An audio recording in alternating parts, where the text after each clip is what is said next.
पटना साहिब विधानसभा में क्या लहर चल रही है सर? क्या एनडीए या महागठबंधन?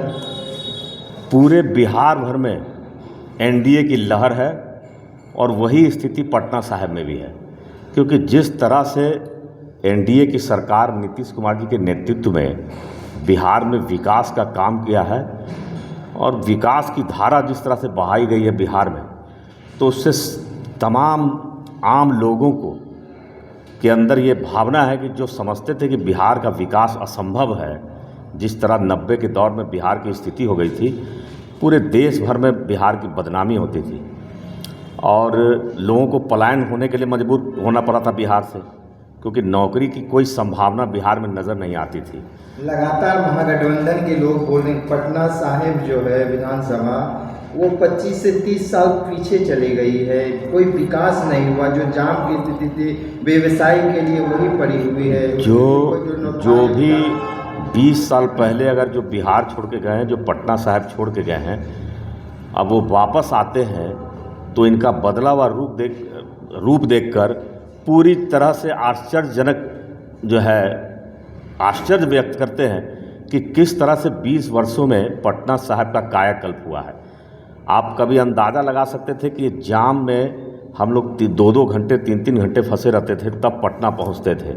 आज आपके पास बगल में जो कनेक्ट हो गया 4 लेन सड़क प्लस गंगा पथवे का निर्माण हुआ, तो ये सब जितने भी रोड पुल पुलियों का निर्माण हुआ उसके वजह से पटना साहिब के लोगों का जीवन तो काफ़ी सुगम हो गया है। तो अब इस तरह की शिकायत तो कोई कर ही नहीं सकता है। और जहाँ तक गली और नली का सवाल है तो पटना साहिब क्षेत्र का कोई ऐसा इलाका नहीं है जो विकास से अछूता है। आप देख लीजिए कि उधर के कुछ इलाकों में पानी भी जमता हो, पटना साहिब के शायद ही किसी इलाका में बरसात में भी पानी जमता हो।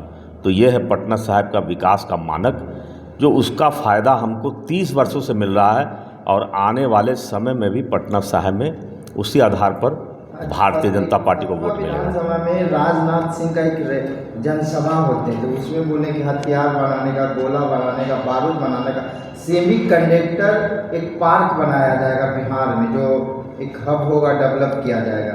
देखिए, भारतीय जनता पार्टी और नीतीश कुमार जी और जिस तरह से मोदी जी का पूरा फोकस जो है बिहार के ऊपर है, क्योंकि उनको पता है कि बिना बिहार के विकास के देश का विकास हो पाना असंभव है। और 2047 में जो प्रधानमंत्री जी ने जो सपना देखा है विकसित भारत बनाने का, उसमें उसके लिए विकसित बिहार बनाना अति आवश्यक है। तो विकसित बिहार बनेगा कैसे? जब तक जो है भारी पैमाने पर यहाँ निवेश नहीं होगा, इंडस्ट्रियल कॉरिडोर नहीं बनेगा, लोगों को बेरोजगारी की समस्या नहीं दूर होगी, तब तक ये संभव नहीं है।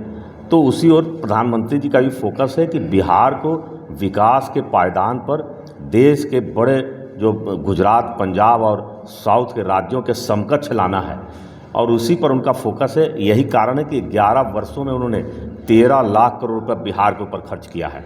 और बिहार में जो चारों तरफ विकास की नदी बह रही है, उसका कारण यही है कि नरेंद्र मोदी जी का पूर्वोत्तर राज्यों के साथ, और जानते कि पूर्वोत्तर राज्यों का गेट है बिहार, और इस पर उनका पूरा फोकस है, क्योंकि बिहार का कायाकल्प करना उनका लक्ष्य है और इसमें वो पूरी तरह से तन्मयता के साथ लगे हुए हैं। विपक्ष के लोग कह रहे हैं कि हमें उसे डर गया है, इसलिए केंद्र से कहीं प्रधानमंत्री आ रहे प्रचार।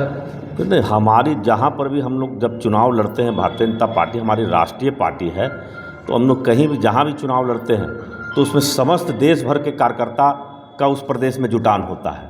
तो हमारे पास तो कार्यकर्ताओं की फौज है, क्योंकि हम जो है कुकुरमुत्ते की तरह सीजन में फलने वाले तो राजनीतिक दल है नहीं। 365 दिन 24 घंटा हमारे कार्यकर्ता अलर्ट मोड पर रहते हैं, और जहां से आदेश मिलता है कि फलां राज्य में चुनाव है, सब वहां पहुंचे, तो सभी कार्यकर्ता पूरे तन मन धन के साथ लग जाते हैं चुनाव प्रचार में। ये महागठबंधन के लोग मोदी जी हर साल नौकरी रोजगार की बात करते, फिर चुनाव आते हैं उसी जुमले की बात करते हैं। कितना भरोसा करेगी बिहार की जनता या पटना साहिब की जनता? जब बिहार में विकास नहीं था तब रोजगार नहीं था। जब चहुं और विकास है, हर तरफ रोड है, कनेक्टिविटी है और कानून व्यवस्था की स्थिति इतनी सुदृढ़ है, तब लोगों का विश्वास बिहार के ऊपर बढ़ता है और तब पूंजी आती है।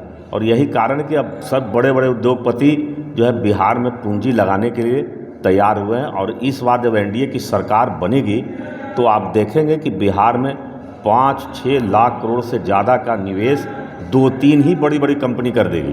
बाकी खुदरा कंपनियों की तो बात छोड़ें, सब इंतज़ार में है कि बिहार में एनडीए की सरकार बने और यहाँ भारी निवेश शुरू हो जाएगा। जिस तरह से 50 लाख करोड़ का निवेश हमारे उत्तर प्रदेश में हुआ है, उसी प्रकार जो है बिहार में भी साफ तौर पे कहना कि उत्तर प्रदेश में उसी तरह पे सेमीकंडक्टर पार्क बनाने की बात जी, चल रही जो है। सरकार के भी हाथ में जितनी भी जो इंडस्ट्री का जो भी लगाम सरकार के हाथ में है, वो अपने तरफ से भी आगामी प्रयास यही है कि बिहार में ज़्यादा से ज़्यादा उद्योग लगाया जाए, ताकि हमारे बिहार के युवा को नौकरी के लिए दर दर की ठोकर अलग दूसरे राज्यों में नहीं पाना जो है करना पड़े और बिहार में ही उनको रोजगार मिले। अच्छा सर, ये बताइए, तेजस्वी यादव हर घर में नौकरी देने की बात करते हैं कि अगर सरकार बनती है तो हर घर में नौकरी देगी। ये सीधा झूठ का पुलिंदा है, क्योंकि कोई जो काम असंभव है ये वादा हम भारतीय जनता पार्टी हम लोग कभी नहीं कर सकते हैं, क्योंकि हम सच्चाई से पूरी तरह से अवगत है, प्रदेश की और देश की अर्थव्यवस्था से अवगत है। इसलिए ऐसा कोरा बाजा जो है वादा करके लोगों को दिग्भ्रमित नहीं कर सकते हैं। ठीक है, वोट चाहिए, लेकिन उसके लिए इतना झूठ बोलने की आवश्यकता ही नहीं है, क्योंकि जो कि जनता ही मजाक उड़ाने लग जाए, यह असंभव है।